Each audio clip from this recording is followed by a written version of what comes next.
safety meeting. Or the outside table over there. The first item is public appearances, non-agenda items. And Scott, I don't know if there's anyone in the room there. Can you help us out and let us know if anyone's there to speak? There's no one in the room. Okay. So then we'll move on to the consent agenda. If I could have a motion to approve the August 11th minutes. So move. There you go. Wonderful. All those in favor say aye. Aye. Aye. Perfect. Minutes approved. Oh, and I apologize. I'm sorry, I messed up. Then I think we need to do it separate now. Could I also get approval of the routine licenses? I should have just separated those out. I apologize. I'll make a motion to approve. Thank you. All those in favor say aye. Aye. Wonderful. Motion carries for the approval of routine licenses. Sorry, I shouldn't have carried or separated those out uniquely. Moving on to number 4 then, the consideration of the expanded premise change for the Fitchburg Flying Hound. Tracy, I saw the diagram within the packet, but could I get a motion for approval that we could kind of discuss further? I'll make a motion for approval. Thank you. And Tracy, can you give us any insight into this one? Sure. So we have Tim Thompson here from the Flying Hound. He's joining us via Zoom. What he's asking is to expand outdoor seating to the front of the Flying Hound to allow for 4 tables and 4 chairs due to COVID until the November 30th expiration date at 9 p.m. We did reach out to some of the other departments here, letting them know that this is what Flying Hound is wishing to do. We did have some concern, and I'll just read those off to you. And, Tim, you're aware of them as well. Maybe you can speak on them a little bit. Sure. But as far as the Public Works Department, he was concerned that there would be 4 people and 4 tables, and the walk is only 8 feet wide, which would not leave enough room for pedestrians and wheelchairs to pass by. A minimum of 3 feet needs to be available for an accessible path. 4 feet desirable since it's next to a curb. Reduced seating might accomplish this by pushing the table against the wall, so 3 per table might work. 2 would be better depending on the size of the table. That was one concern from our Public Works Department. And then we did have one from the Fire Chief. He says he appreciates the intent of maximizing seating capacity, and his concern involves the number of people that would be seated at each table. It looks like people would be closely seated, and passing pedestrian traffic could impede the intent of controlling community spread. Is it possible to control passing foot traffic? Planning was okay with it. Their only concern was that the tables would likely block the entire sidewalk directly in front of the storefront. But it appears that if they set them properly, that the pedestrian right could go to the front door with the sidewalk segments that outline the garden area, so it would be fine on a temporary basis. And I don't believe the police had any concerns with this expansion. So I don't know, Tim, can you talk a little bit maybe about if you have plans to make sure that pedestrian traffic can get by tables? Sure. First of all, can you hear me okay? I'm at work. I didn't find out about this meeting till a few hours ago, so I apologize for the background noise. Am I audible? You are. All right, great. So a couple of things. To be honest, that sidewalk is really not used at all. There are 4 handicap accessible entries that can service all of the other businesses. And I mean, basically the sidewalk is, I'm not even sure it's a thing that's necessary. It certainly doesn't get any use.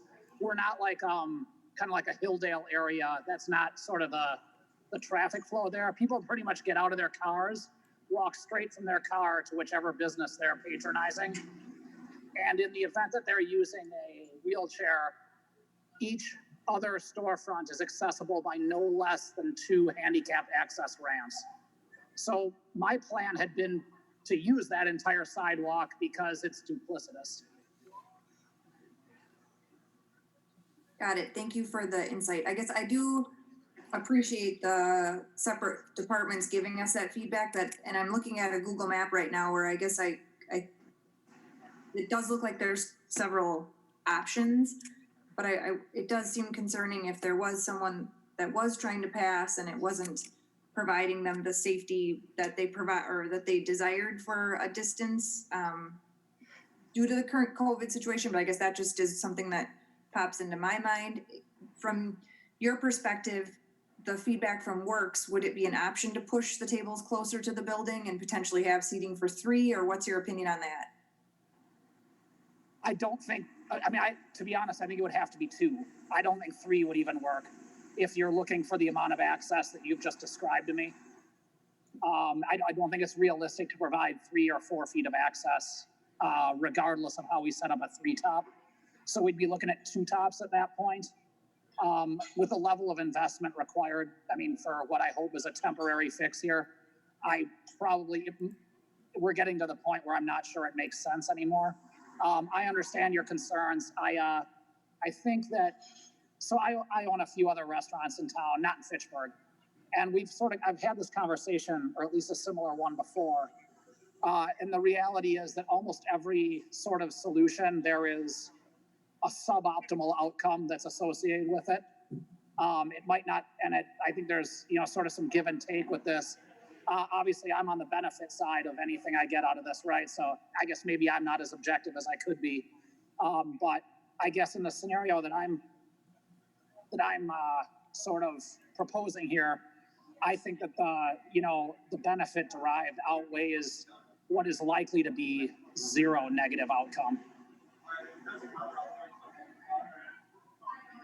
Shannon, Joe, any questions? I have a comment. Yeah. I've been over there to the various stores and cost cutters and things like that. And it isn't like one of those places where people kind of walk.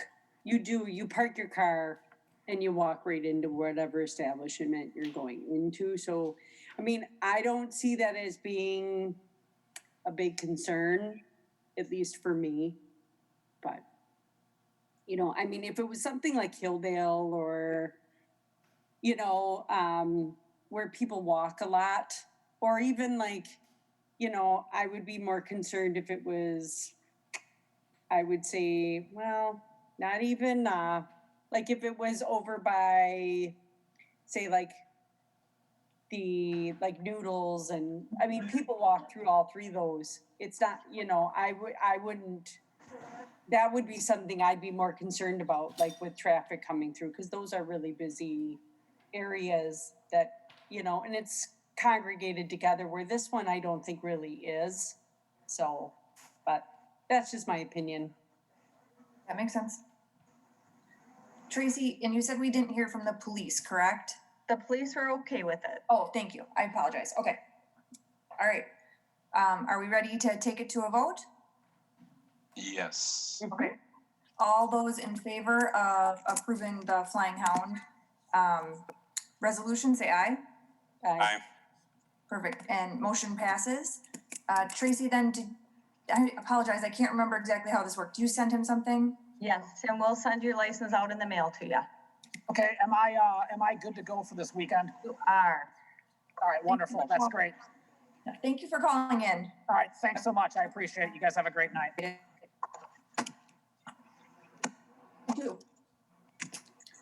All right, then moving on to number 5, which this includes several specific restaurants that are referenced, A through D. Tracy, I apologize. Should we do these one by one? Yes, I would act on them individually, yes. Okay, thank you. So I guess first, could I get a motion for 5A for the Cali Fresh Tapatio's extension? So move. Great. And is there any conversation on this one? I know it is just, Mike Zimmerman had reached out to say that it's just to extend the ability for restaurants to have outdoor seating. Tracy, anything you want to add? No, this is basically just extending their application that's already in place that expires on, I believe it's September 8th, which is Labor Day, to November 30th. So it just allows them extra time due to COVID to have that outdoor seating. Any questions or concerns on this one? All right, all those in favor say aye. Aye. Perfect, motion Aye. passes.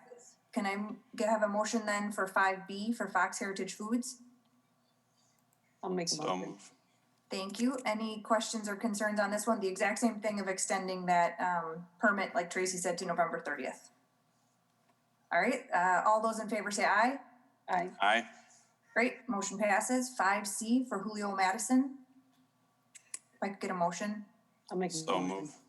Thank you. All those in favor say aye. Aye. Aye. Great, motion passes. And the last one is Yahara Bay, same thing, November 30th extension. If I could get a motion. So move. Perfect. All those in favor say aye. Aye. Aye. Great, motion passes. I think those are great. I love it that we're supporting our local restaurants and giving them more options during the COVID pandemic. So number 6, if I could get a motion for 6A, this is for 5th birthday party, amplified music. So move. Perfect. Tracy, do you have anything you want to talk to us about this one or? So I wasn't sure if Miss Jackson was going to attend tonight or not. Basically, she's just having a birthday party at the Hugo Jamestown Park, and with about 15 to 20 people attending. They're just going to have a speaker and a DJ, just kind of keep it very quiet and low key. So just basically for her birthday party. So. I didn't have any questions on this one. I know the Parks Department really appreciates it when people get amplified sound permits, just because it's nice to have that documented. So the Parks Department always really appreciates it when people do reach out for those permits. But any questions or comments on this one? All right, if we could get all those in favor of approving the amplified sound permit, say aye. Aye. Great, so that will be approved. And then Tracy, I'm assuming you just let her know? Yeah. We'll Thank send you. out the license in the mail, you bet. Appreciate it. So then we're on to 6B. If I could get a motion to approve the Oak Meadow movie night for the amplified live music. So move. Perfect. And this one, I know I sent Tracy an email just because I saw that this one was for an estimated attendance of 200 people. And I didn't know if for the September 12th date, I didn't know if they'd had a plan or how that would be managed from a ordinance perspective for public health. But I don't know, we discussed that we could reach out to these individuals and just kind of ask them if they had something planned, because I do have it as a concern from a 200 person attendance that potentially we would not be following some safety measures.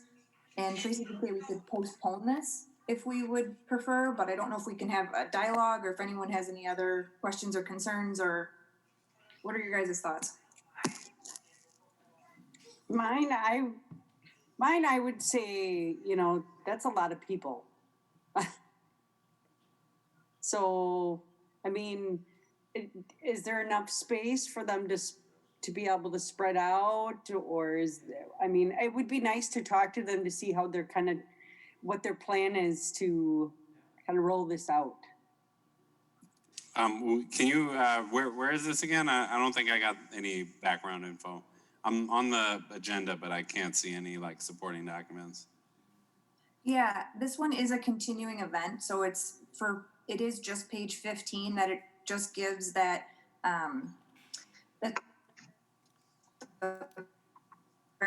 about how it would be at Oak Meadow Park, which is on Targhee Street, which is Okay. It's a nice park and it does give a larger location, but I still would, what made me question is just that with the food carts and the movie on a big screen, I think that my visual is that could potentially be kind of grouped together to watch a movie, that 200 people still seemed like a gathering where I would just love to hear her plan, which it just would be nice to have that feedback, but that was just kind of my thought process.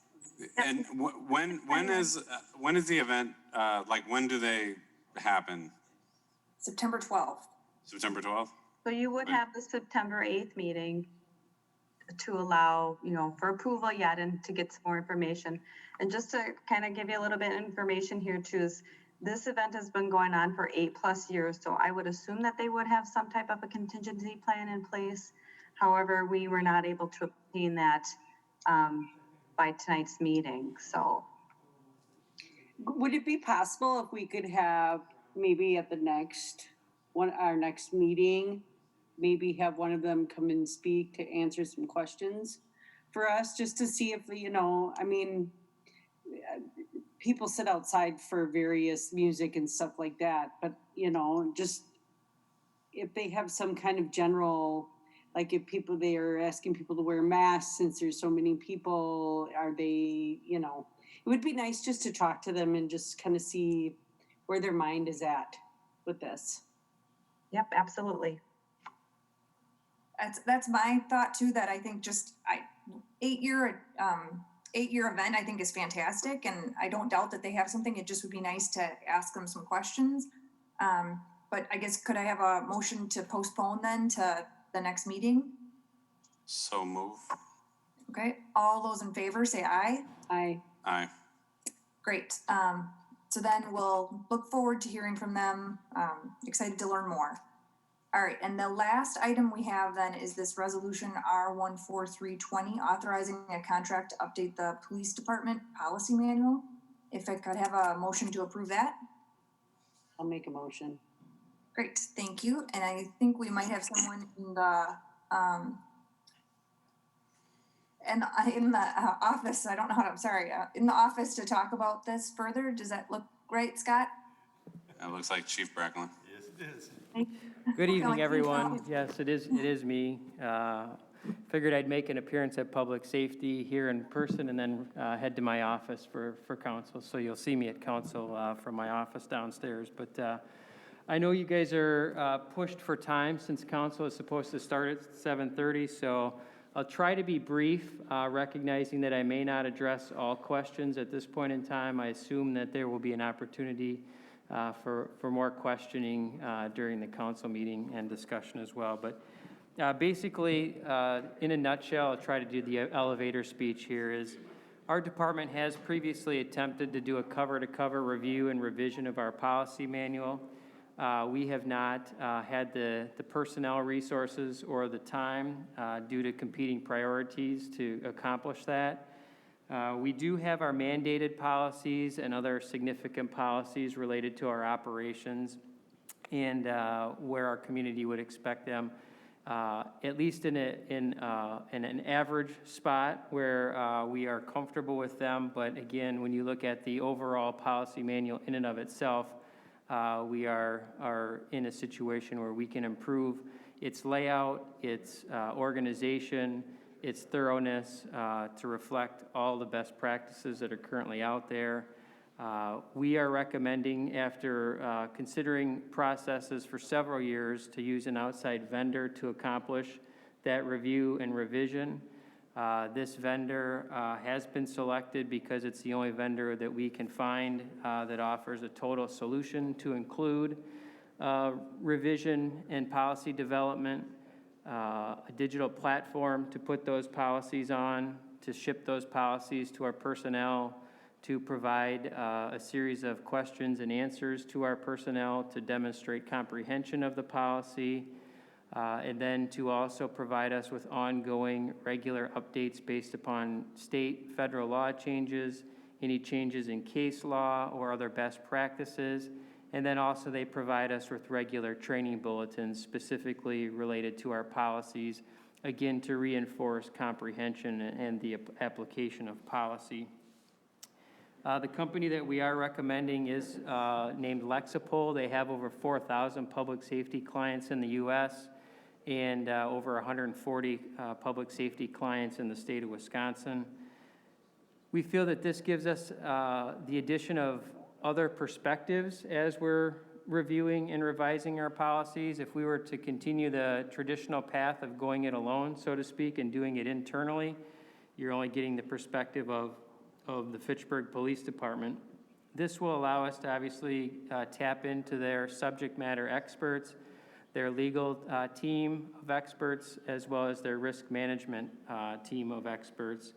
And I think that we'll also be looking for opportunities for community input during this process as well, which can certainly be determined as we move forward if this proposal is approved. So basically, this proposal is to reallocate funding that was already approved in the 2020 budget. As I outlined in the memo that was submitted with the proposal, you can see the reasons for the funds being reallocated for this project and where that funding will come from. This will allow us to certainly better manage our policies and procedures, keep them up to date, ensure comprehension and the ability to apply policy.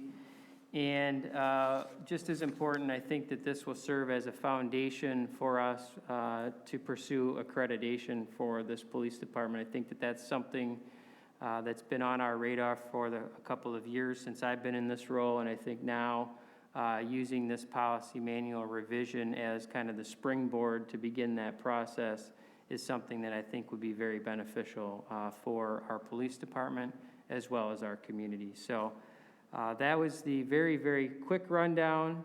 By all means, if you want to ask any questions in the time that we have available or however long you'd like to run this meeting, feel free. Yeah, I'll save my questions for council. I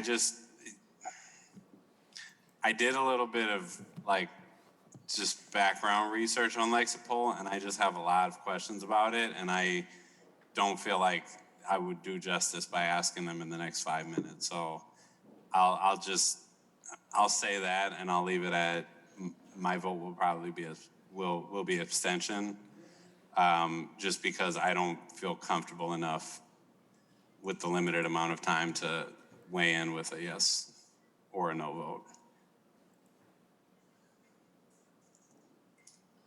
Is this something, Chief Breckland, is this something that you're looking for a quick turnaround, or is it something that it would be okay? I'm just thinking through one of the members abstaining if we would move this to the 9/8 meeting as well, or does that not work with your proposed timeline?